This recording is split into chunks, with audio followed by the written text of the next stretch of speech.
Müxtəlif bazarlarda quru meyvə satılan dükanlarda meyvələrin üzərinə milçəklərə qarşı dərmanların, yəni spreylərin səpildiyinə dair bəzi iddialar yayılıb.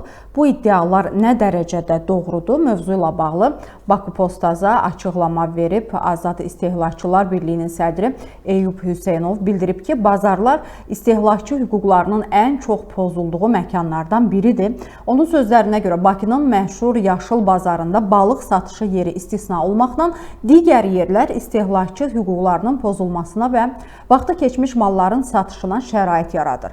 Lakin quru meyvələrə dərmanların səpilməsi məsələsi ilə bağlı bizə hər hansı bir məlumat daxil olmayıb. Lakin marketlərin daxilindəki çörək bişirmə yerlərində milçəklərin və digər həşəratların olması yol verilməzdir əlbəttə ki. Marketlər sanki insanlara mal satmaqla yanaşı həm də havayı milçək yumurtaları bonusu da verirlər. Əgər belə hallar varsa, müvafiq orqanları bu istiqamətdə ciddi iş aparmalıdırlar. Çünki milçək dərmanları toksik maddələrdir və insanlar üçün zərərli ola bilər deyib.